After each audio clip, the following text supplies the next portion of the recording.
Hi friends, ಹೇಗಿದ್ದೀರಾ? ತುಂಬಾನೇ ಚೆನ್ನಾಗಿದ್ದೀರಾ ಅಂತ ಅನ್ಕೊಂತೀವಿ. ಬನ್ನಿ ಇವತ್ತಿನ ಸೆಷನ್ ನ ಸ್ಟಾರ್ಟ್ ಮಾಡೋಣ. ಇವತ್ತಿನ ಈ ಸೆಷನ್ ನಲ್ಲಿ ನಾವು ಇಂಟರ್ನಲ್ ರಿಸರ್ವೇಶನ್ ಬಗ್ಗೆ ಮಾತಾಡೋಣ. ಆಲ್ರೆಡಿ ಇಂಟರ್ನಲ್ ರಿಸರ್ವೇಶನ್ ಬಗ್ಗೆ ನಾವು 2 to 3 months ಬ್ಯಾಕ್ ಕ್ಲೀನ್ ಆಗಿ ಡಿಟೇಲ್ ಆಗಿ ಇದ್ರ ಬಗ್ಗೆ ಚರ್ಚೆ ಮಾಡಿದ್ವಿ. ಸೊ ಇವತ್ತು ಇದರ ಅಪ್ಡೇಟ್ಸ್, ಅವಾಗಿಂದ ಇಲ್ಲಿವರೆಗೂ ಏನೆಲ್ಲ ಅಪ್ಡೇಟ್ಸ್ ಆಗಿದೆ ಅದ್ರ ಬಗ್ಗೆ ಕ್ಲೀನ್ ಆಗಿ ಡಿಟೇಲ್ ಆಗಿ ಚರ್ಚೆ ಮಾಡೋಣ. ಅದಕ್ಕೂ ಮುಂಚೆ ನಮ್ಮ ಸ್ಕ್ರೀನ್ ಮೇಲೆ ಒಂದು ಕೊಟೇಶನ್ ಕಾಣ್ತಿದೆ. ತುಂಬಾನೇ ಇಂಪಾರ್ಟೆಂಟ್ ಆಗಿರ್ತಕ್ಕಂಥ ಕೊಟೇಶನ್ ಆಗಿರುತ್ತೆ. ಎಸ್ಪೆಷಲಿ ಸ್ಟೂಡೆಂಟ್ಸ್ ಲೈಫ್ ಅಲ್ಲಂತೂ ಇದು ಇರಲೇಬೇಕು. ಓಕೆ, ಸೊ ಹಾಗಾದ್ರೆ ಆಲ್ರೆಡಿ ನೀವು ಇದನ್ನು ಓದಿರ್ತೀರಾ. ಇನ್ನೊಂದ್ಸರಿ ನೋಡ್ಬಿಡಿ. ನಮ್ಮ ಶಕ್ತಿಗಿಂತ ಹೆಚ್ಚಿನದನ್ನ ನಮ್ಮ ತಾಳ್ಮೆಯಿಂದ ಸಾಧಿಸಬಹುದು ಅಂತಕ್ಕಂಥದ್ದು. ಹೌದು, ತಾಳ್ಮೆ ಅನ್ನೋದು ಪ್ರತಿಯೊಬ್ಬರ ಲೈಫ್ ಅಲ್ಲೂ ತುಂಬಾ ಇಂಪಾರ್ಟೆಂಟ್ ಆಗಿರ್ತಕ್ಕಂತಹ ರೋಲ್ ಪ್ಲೇ ಮಾಡುತ್ತೆ. ತಾಳ್ಮೆಯಿಂದ ಇದ್ರೆ ಏನ್ ಬೇಕಾದ್ರೂ ಸಾಧನೆ ಮಾಡಬಹುದು ಜೀವನದಲ್ಲಿ. ಅರ್ಥ ಆಯ್ತಾ? ಸೊ ಈ ತಾಳ್ಮೆ ಬಗ್ಗೆ ಮಾತಾಡ್ತಾ ಇದ್ರೆ ಇದು ತುಂಬಾನೇ ಪವರ್ಫುಲ್ ಆಗಿರತಕ್ಕಂಥ ಥಿಂಗ್ ಆಗಿರುತ್ತೆ. ಪ್ರತಿಯೊಬ್ಬರ ಜೀವನದಲ್ಲೂ, ಬರೀ ಸ್ಟೂಡೆಂಟ್ಸೇ ಅಲ್ಲ, ಪ್ರತಿಯೊಬ್ಬರ ಲೈಫಲ್ಲೂ ತಾಳ್ಮೆ ಅನ್ನೋದು ಇರಲೇಬೇಕು. ಒಂದಲ್ಲ ಒಂದು ದಿನ ಇವತ್ತು ಹಾಕಿರ್ತಕ್ಕಂಥ ಎಫರ್ಟ್ಸು ಇನ್ನು 2 ವರ್ಷಕ್ಕಾದ್ರೂ ನಿಮ್ಗೆ ಅದು ಪ್ರತಿಫಲ ಕೊಳ್ಳೇಬಹುದು. ಸೊ ಇಮಿಡಿಯೇಟ್ ಆಗಿ ನಾಳೆನೆ ಪ್ರತಿಫಲ ಕೊಡ್ಬೇಕು ಅನ್ನೋದೇನಿಲ್ಲ. ನಾಳೆನೇ ಪ್ರತಿಫಲ ಸಿಗಲ್ಲ. ಫಸ್ಟ್ ಆಫ್ ಆಲ್, ಇವತ್ತು ಕಷ್ಟಪಟ್ರೆ ನಾಳೆನೇ ರಿಸಲ್ಟ್ ಸಿಗಲ್ಲ. ಸೊ ಈ ಫೀಲ್ಡ್ ಅಲ್ಲಿ ಎಸ್ಪೆಷಲಿ ನಾವು ಕಾಂಪಿಟೇಟಿವ್ ಫೀಲ್ಡ್ ನಲ್ಲಿ ಸಾಧನೆ ಮಾಡ್ಬೇಕಂದ್ರೆ, ಅಚೀವ್ ಮಾಡ್ಬೇಕಂದ್ರೆ ಸಮಥಿಂಗ್ ಬಿಗ್, ನಾವು ತಾಳ್ಮೆ ಇಟ್ಕೋಬೇಕು. ಸೊ ತಾಳ್ಮೆಯಿಂದ ಇದ್ರೆ ಏನ್ ಬೇಕಾದ್ರೂ ಅಚೀವ್ ಮಾಡ್ಬೋದು.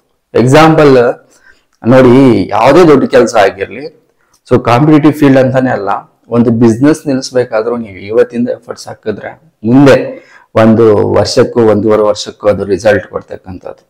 ಸೊ ಸ್ಟಡೀಸ್ ನಲ್ಲಿ ಇವತ್ತಿಂದ ಸ್ಟಡಿ ಮಾಡಿದ್ರೆ 1 ವರ್ಷ, 2 ವರ್ಷ, 3 ವರ್ಷ ಗೊತ್ತಿಲ್ಲ ಯಾವ್ದು ಜಾಬ್ ಆಗುತ್ತೆ ಅಂತ. ಪ್ರತಿಯೊಂದು ದೊಡ್ಡ ಕೆಲಸನೂ ತಾಳ್ಮೆಯನ್ನ ಬಯಸುತ್ತೆ. ಸೊ ತಾಳ್ಮೆ ಅಂತಕ್ಕಂಥದ್ದು ತುಂಬಾ ಇಂಪಾರ್ಟೆಂಟ್ ಆಗಿರ್ತಕ್ಕಂಥದ್ದು ಲೈಫ್ ಅಲ್ಲಿ ಪ್ರತಿಯೊಬ್ರು ಅಳವಡಿಸ್ಕೊಳ್ಳೇಬೇಕಾಗುತ್ತೆ. ಓಕೆ, ಹಾಗಾದ್ರೆ ನಾವು ಇಂಟರ್ನಲ್ ರಿಸರ್ವೇಶನ್ ಬಗ್ಗೆ ಮಾತಾಡ್ಬೇಕಾದ್ರೆ, ಸೊ ಇಂಟರ್ನಲ್ ರಿಸರ್ವೇಶನ್, ಸೊ ಈ ಕಮಿಟಿ, ಈ ಆಯೋಗ ರಚನೆ ಆಗಿರ್ತಕ್ಕಂಥದ್ದು ಯಾವಾಗಪ್ಪ ಅಂತ ಹೇಳಿದ್ರೆ, ನಮ್ಮ ವಿಡಿಯೋಸ್ನ ನಿರಂತರವಾಗಿ ವೀಕ್ಷಿಸಲು ಲೈಕ್ ಮಾಡಿ, ಸಬ್ಸ್ಕ್ರೈಬ್ ಮಾಡ್ಕೊಳ್ಳಿ, ಕಮೆಂಟ್ ಮಾಡಿ, ಶೇರ್ ಮಾಡಿ, ಜೊತೆಗೆ ಗಂಟೆನ ಕ್ಲಿಕ್ ಮಾಡಿ. ಸೊ ನವೆಂಬರ್ 13ಕ್ಕೆ ಈ ಆಯೋಗ ರಚನೆ ಆಗಿರುತ್ತೆ ಅಲ್ವಾ? ಸೊ ನವೆಂಬರ್ 13ಕ್ಕೆ ರಚನೆ ಆಗಿರ್ತಕ್ಕಂತಹ ಆಯೋಗ ನವೆಂಬರ್ 13, 2024ಕ್ಕೆ ಆಯೋಗ ರಚನೆ ಆಗಿರುತ್ತೆ. ಸೊ ಹಾಗಾದ್ರೆ ಆ ಆಯೋಗ ಕಾರ್ಯರೂಪ ಅಂದ್ರೆ ಅದು ಕೆಲಸ ಮಾಡಕ್ಕೆ ಸ್ಟಾರ್ಟ್ ಆಗಿದ್ದು ಯಾವಾಗಿಂದ ಅಂತ ಹೇಳಿದ್ರೆ, ಜನವರಿ ತಿಂಗಳು 2025ಕ್ಕೆ. ಹಾಗಾದ್ರೆ ಇಲ್ಲಿಂದ ನೋಡಿದ್ರೆ ಇವಾಗ ಏನು ಮಾರ್ಚ್ 13 ಬಂದೇ ಬರುತ್ತೆ. ಅರ್ಥ ಆಯ್ತಾ? ಸೊ ಇದೊಂದು 3-4 ದಿನದಲ್ಲಿ ಸೊ ಮಾರ್ಚ್ 13 ಬಂದೇ ಬರುತ್ತೆ. ಸೊ ಹಾಗಾದ್ರೆ ಎಷ್ಟು ದಿನ ಆಯ್ತಪ್ಪ? ಎಷ್ಟು ದಿನ ಆಯ್ತು? ಅಪ್ರಾಕ್ಸಿಮೇಟ್ಲಿ ನವೆಂಬರ್, ಡಿಸೆಂಬರ್, ಜನವರಿ, ಫೆಬ್ರವರಿ, ಮಾರ್ಚ್, ಎಷ್ಟು ತಿಂಗಳಾಯ್ತು? ಸುಲಭವಾಗಿ 4 ತಿಂಗಳಾಯ್ತು. 4 ತಿಂಗಳು. ಸೊ ಸರ್ಕಾರ ಏನ್ ಹೇಳುತ್ತೆ ಅಂತ ಹೇಳಿದ್ರೆ, 2 ರಿಂದ 3 ತಿಂಗಳು, 2 ತಿಂಗಳೊಳಗಡೆ ನಾವು ಈ ರಿಪೋರ್ಟ್ ಜಾರಿಗೆ ಆಗುತ್ತೆ, ಆ ನಂತರ ರಿಕ್ರೂಟ್ಮೆಂಟ್ ಮಾಡ್ತೀವಿ ಅಂತ ಸರ್ಕಾರದವರು ಹೇಳಿದ್ರು. ಬಟ್ ಇತ್ತೀಚೆಗೆ ಈ ಆಯೋಗದ ಅಧ್ಯಕ್ಷರಾಗಿರ್ತಕ್ಕಂತಹ ನಾಗಮೋಹನ್ ದಾಸ್ ಸರ್ ಅವರು ಸೊ ಮೀಡಿಯಾ ಜೊತೆ ಮಾತಾಡ್ಬೇಕಾದ್ರೆ ಎಲ್ಲಾ ಸಮಸ್ಯೆಗಳಿಗೆ, ಅಂದ್ರೆ ಎಲ್ಲಾ ಕ್ವಶನ್ಸ್ಗೆ ಆನ್ಸರ್ ಮಾಡ್ತಕ್ಕಂತ ಒಂದು ಕೆಲಸ ಮಾಡಿದ್ದಾರೆ. ಆ ಕ್ವಶನ್ಸ್ ಯಾವ ರೂಪದಲ್ಲಿದೆ ಮತ್ತೆ ಅವರ ಆನ್ಸರ್ ಹೇಗಿತ್ತು ಅಂತ ನಾವು ಕ್ಲೀನ್ ಆಗಿ, ಡೆಪ್ತ್ ಆಗಿ, ಇಂಚಿಂಚಾಗಿ ನೋಡೋಣ. ಅವರು ಮೀಡಿಯಾ ಜೊತೆ ಮಾತಾಡ್ಬೇಕಾದ್ರೆ ಈ ಎಲ್ಲಾ ಕ್ವಶನ್ಸ್ ಗಳಿಗೆ ಆನ್ಸರ್ ಮಾಡಿದ್ದಾರೆ. ಅದನ್ನ ನಾವು ನೋಡೋದಾದ್ರೆ ಬನ್ನಿ ಹಾಗಾದ್ರೆ ನೋಡೇ ಬಿಡೋಣ. ಅದರಲ್ಲಿ ಫಸ್ಟ್ ಕ್ವಶನ್ ಏನಪ್ಪಾ ಅಂತ ಹೇಳಿದ್ರೆ, ಮೀಡಿಯಾದವರು ಕೇಳಿರ್ತಕ್ಕಂಥ, ಮೀಡಿಯಾಗೆ ಇಂಟರ್ವ್ಯೂ ಕೊಡ್ಬೇಕಾದ್ರೆ ಕೇಳಿರ್ತಕ್ಕಂಥ ಕ್ವಶನ್ ಇದು: ಯಾವ ಹಂತದಲ್ಲಿದೆ ಈ ಆಯೋಗ ರಚನೆ ಆಗಿದೆ ಅಲ್ಲ, ಈ ಪ್ರೋಸೆಸ್ ಯಾವ ಹಂತದಲ್ಲಿದೆ ಅಂತಕ್ಕಂಥ ಕ್ವಶನ್ ನ ಕೇಳಿದ್ದಾರೆ. ಅದಕ್ಕೆ ಆನ್ಸರ್ ಏನಂತ ಕೊಟ್ಟಿದ್ದಾರೆ, ಬನ್ನಿ ನೋಡೋಣ. ಬರೀ 1 ನೀವು ಹೇಳ್ದಂಗೆ ನಾವು ಪ್ರಾರಂಭ ಮಾಡಿದ್ವಿ. ಒಂದಷ್ಟು ತಜ್ಞರನ್ನು ನಾವು ನೇಮಿಸಿಕೊಂಡು ಸಂಶೋಧನೆ ಕೆಲಸ ಪ್ರಾರಂಭ ಮಾಡಿದ್ವಿ. ಸಾರ್ವಜನಿಕರು ಈ ವಿಷಯಕ್ಕೆ ಸಂಬಂಧಪಟ್ಟಂತೆ ಏನಾದರೂ ದಾಖಲೆಗಳು, ಸಲಹೆಗಳು, ಮನವಿಗಳು ಇದ್ದರೆ ನಮಗೆ ಸಲ್ಲಿಸ್ಬೋದು ಅಂತ ಸಾರ್ವಜನಿಕರಿಗೆ ಆಹ್ವಾನ ನೀಡಿ ಪತ್ರಿಕೆಗಳ ಮುಖಾಂತರ ನಾವು ಪ್ರಕಟಣೆಯನ್ನು ನೀಡ್ತೀವಿ. ಇದಕ್ಕೆ ಸ್ಪಂದಿಸಿ ಈಗಾಗಲೇ 20ಕ್ಕೂ ಹೆಚ್ಚು ಸಂಘ ಸಂಸ್ಥೆಗಳು ನಮಗೆ ಮಾಹಿತಿಯನ್ನು ಕೊಟ್ಟಿದ್ದಾರೆ, ದಾಖಲೆಗಳನ್ನು ಕೊಟ್ಟಿದ್ದಾರೆ, ಮನವಿಗಳನ್ನು ನೀಡಿದ್ದಾರೆ, ನನ್ನ ಜೊತೆ ಚರ್ಚೆಯನ್ನು ಮಾಡಿದ್ದಾರೆ. ಇದರ ಜೊತೆಯಲ್ಲಿ ಆನ್ಲೈನ್ನಲ್ಲೂ ಕೂಡ ಒಂದಷ್ಟು ಜನ ನಮಗೆ ಮನವಿಗಳನ್ನು ಕಳಿಸ್ಕೊಟ್ಟಿದ್ದಾರೆ. ಇವೆಲ್ಲವೂ ನಾವು ಪರಿಶೀಲನೆ ಮಾಡ್ತಕ್ಕಂಥ ಒಂದು ಹಂತದಲ್ಲಿ ನಾವಿದ್ದೀವಿ. 2 ತಿಂಗಳಲ್ಲಿ ಸಾಧ್ಯನಾ ರಿಪೋರ್ಟ್ ಕೊಡ್ಲಿಕ್ಕೆ ಅಂತಕ್ಕಂತಹ ಮಾತನ್ನ ಮೀಡಿಯಾದವ್ರು ಕೇಳಿದಾಗ ಅವರ ಉತ್ತರ ಯಾವ ರೀತಿ ಇತ್ತಂತ? ನಾವು ಕಾರ್ಯ ಪ್ರಾರಂಭ ಮಾಡಿದ್ದೀವಿ, ಪ್ರಯತ್ನ ಮಾಡ್ತೀವಿ. ಸಾಧ್ಯ ಆಗದೇ ಇದ್ದರೆ ಸರ್ಕಾರನ ಇನ್ನೊಂದಷ್ಟು ಹೆಚ್ಚು ಸಮಯ ಕೊಡಿ ಅಂತ ನಾವು ಮನವಿ ಮಾಡ್ತೀವಿ. ಸೊ ನೆಕ್ಸ್ಟ್ ನೋಡಿ, ಇಂಪಾರ್ಟೆಂಟ್ ಆಗಿರ್ತಕ್ಕಂಥದ್ದು 3ನೇ ಕ್ವಶನ್. ಸುಪ್ರೀಂ ಕೋರ್ಟ್ ತೀರ್ಪು ಬಂದ ನಂತರ ನೇರವಾಗಿ ವರದಿ ಬಿಡುಗಡೆ ಮಾಡಬಹುದು, ಸಮಿತಿ ರಚಿಸುವ ಅಗತ್ಯವೇನು? ಇದು ಸರ್ಕಾರದ ಕಾಲಹರಣ ಮಾಡುವ ವಿಧಾನವೇ ಅಂತಕ್ಕಂಥ ಒಂದು ಪ್ರಶ್ನೆಯನ್ನ ಹಾಕಿದಾರ. ಇದಕ್ಕೆ ಆನ್ಸರ್ನ ನಮ್ಮ ನಾಗಮೋಹನ್ ದಾಸ್ ಸರ್ ಅವರು ಕೊಟ್ಟಿದ್ದಾರೆ. ಇದು ತಪ್ಪು ತಿಳುವಳಿಕೆ. ಭಾರತದ ಸರ್ವೋಚ್ಚ ನ್ಯಾಯಾಲಯ ಕಳೆದ ವರ್ಷ ಅಂದರೆ 2024 ಆಗಸ್ಟ್ 1ನೇ ತಾರೀಕು ತೀರ್ಪು ನೀಡಿದೆ. ಆ ತೀರ್ಪಿನಲ್ಲಿ ಮುಖ್ಯವಾಗಿ ನಾವು ಕಾಣ್ತಕ್ಕಂಥದ್ದು ಒಳ ಮೀಸಲಾತಿಯನ್ನು ಕಲ್ಪಿಸುವುದಕ್ಕೆ ಸಂವಿಧಾನದಲ್ಲಿ ಅವಕಾಶ ಇದೆ.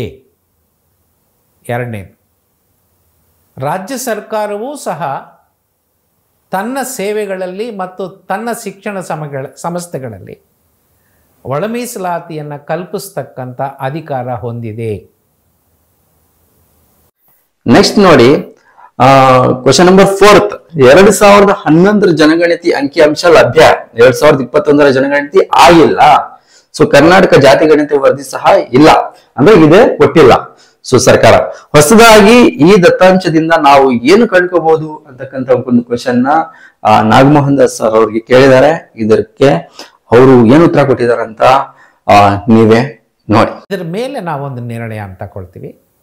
ಈ ಹಂತದಲ್ಲಿ ಇದರ ಬಗ್ಗೆ ನಾನು ಒಂದು ಪ್ರೀ ಜಡ್ಜ್ಮೆಂಟ್ ಕೊಡೋದಕ್ಕೆ ಸಾಧ್ಯ ಇಲ್ಲ. ಏನಪ್ಪಾ ಅಂದ್ರೆ ಸರ್ಕಾರಕ್ಕೆ ಕಮಿಟಿ ಆಯೋಗ ರಿಪೋರ್ಟ್ ಕೊಟ್ಟ ನಂತರ ಇವಾಗ ನೋಡಿ ಕ್ಲೀನ್ ಆಗಿ ಇದ್ರ ಬಗ್ಗೆ ಡೀಟೇಲ್ ಆಗಿ ಮಾಹಿತಿ ಕೊಡ್ತೀನಿ ನಿಮ್ಗೆ, ಎಷ್ಟೆಲ್ಲ ಪ್ರೊಸೆಸ್ ಆಗುತ್ತೆ ಅಂತ. ಸೊ ಆಯೋಗ ಇದೆ ಅಲ್ವಾ, ಆಯೋಗ ಏನ್ ಮಾಡುತ್ತಪ್ಪ ಅಂದ್ರೆ ರಿಪೋರ್ಟ್ ನ ಸರ್ಕಾರಕ್ಕೆ ಕೊಡುತ್ತೆ. ಸರ್ಕಾರ ಇದನ್ನ ಕ್ಯಾಬಿನೆಟ್ ನಲ್ಲಿ ಮಂಡಿಸುತ್ತೆ. ಕ್ಯಾಬಿನೆಟ್ ನಲ್ಲಿ ಚರ್ಚೆ ಆಗುತ್ತೆ ಇದರ ಬಗ್ಗೆ. ಇದು ಓಕೆ ಆದ ನಂತರ ಪಬ್ಲಿಕ್ ಅಬ್ಜೆಕ್ಷನ್ ಹಾಕ್ಬೋದು ಇದ್ರ ಬಗ್ಗೆ. ಸೊ ಇದಾದ ನಂತರ ನೆಕ್ಸ್ಟ್ ಏನಾಗುತ್ತಪ್ಪ ಅಂತ ಹೇಳಿದ್ರೆ, ಸೊ ಫೈನಲ್ ರಿಪೋರ್ಟ್ ಅಂತ ಬರುತ್ತೆ. ಫೈನಲ್ ರಿಪೋರ್ಟ್ ಈ ರಿಪೋರ್ಟ್ ಗೆಜೆಟ್ ಆಗುತ್ತೆ. ಓಕೆ, ಗೆಜೆಟ್ ಆಗುತ್ತೆ. ಇದಾದ ನಂತರ ಏನಾಗುತ್ತಪ್ಪ ಅಂತ ಹೇಳಿದ್ರೆ ವೃಂದ ಬದಲಾವಣೆ ಅಂತ ಕರಿತೀವಿ. ವೃಂದ ಬದಲಾವಣೆ ರೋಸ್ಟರ್. ಓಕೆ, ಇದಾದ ನಂತರ ಏನಾಗುತ್ತಪ್ಪ ಅಂದ್ರೆ ಡಿಪಿಆರ್ ಸೆಕ್ಷನ್ ನಲ್ಲಿ ಸೊ ಬದಲಾವಣೆಗಳನ್ನು ಮಾಹಿತಿ ಮಾಡಬೇಕು, ಮಾಹಿತಿ ಅಪ್ಡೇಟ್ ಮಾಡಬೇಕು. ಓಕೆ, ಇದಾದ ನಂತರ ಸೊ ಆವಾಗ ಚಾಲ್ತಿ ಸಿಗೋದು ಇದಕ್ಕೆ. ಸೊ ನೇಮಕಾತಿಗೆ ಚಾಲ್ತಿ ಸಿಗುತ್ತೆ.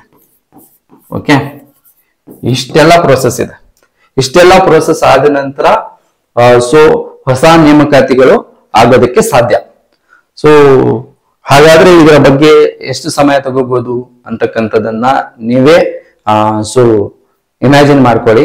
It will take time. Okay, so ಆದಷ್ಟು ಬೇಗ. ಆದ್ರೆ ಇದು ಎಲ್ಲ ಯಾರ ಕೈಯಲ್ಲಿದೆ ಅಂತ ಹೇಳಿದ್ರೆ ಸೊ ಸರ್ಕಾರದ ಕೈಯಲ್ಲಿದೆ. ಸೊ ಆಯೋಗಕ್ಕೆ ಆಗ್ಲೇ ಹೇಳಿದ್ವಲ್ಲ, ಸೊ ಮಾಹಿತಿ ಸರಿಯಾಗಿ ಲಭ್ಯ ಆಗ್ತಾ ಇಲ್ಲ ದತ್ತಾಂಶಗಳು. ಆ ದತ್ತಾಂಶಗಳ ಪ್ರಕಾರನೇ ಈ ಆಯೋಗ ಸಮೇತ ರಿಪೋರ್ಟ್ ಕೊಡ್ತಕ್ಕಂಥದ್ದು. ಸೊ ಆದಷ್ಟು ಬೇಗ ಇದು ಕ್ಲಿಯರ್ ಆದ್ರೆ ಅಭ್ಯರ್ಥಿಗಳಿಗೆ ತುಂಬಾನೇ ಬೆನಿಫಿಟ್ ಆಗುತ್ತೆ. ಎಸ್ಪೆಷಲಿ ಬಾರ್ಡರ್ಗಳು ಇರ್ತಾರಲ್ಲ ಏಜ್ ಅವ್ರಿಗೆ. ಸೊ ಮತ್ತೆ ಅಭ್ಯರ್ಥಿಗಳು ರಾತ್ರಿ ಹಗಲು ಅಂತಕ್ಕಂಥದ್ದು ಓದ್ತಾನೆ ಇರ್ತಾರೆ. ಎಷ್ಟು ದಿನ ಅಂತ ಅವರು PG ಗಳಿಗೆ ಎಲ್ಲ ದುಡ್ಡು ಕಟ್ಕೊಂಡು ಅಲ್ಲಿ ಇತ್ಕೊಂಡು ಸ್ಟಡಿ ಮಾಡೋದು. Okay, this is the part of competition, this is the part of struggle. ಆದ್ರೂ ಸೊ ಎಲ್ಲದಕ್ಕೂ ಸೊ ಸೊಲ್ಯೂಷನ್ ಆಗಿ ಸರ್ಕಾರ ರಿಪೋರ್ಟ್ ಅಕ್ಸೆಪ್ಟ್ ಮಾಡಿ ಬೇಗ ಇದನ್ನ ಸೊ ಹೊಸ ನೇಮಕಾತಿಗಳಿಗೆ ಚಾಲತಿ ಕೊಡೋದೇ ಆದ್ರೆ ಎಲ್ಲರಿಗೂ ಒಳ್ಳೇದಾಗುತ್ತೆ.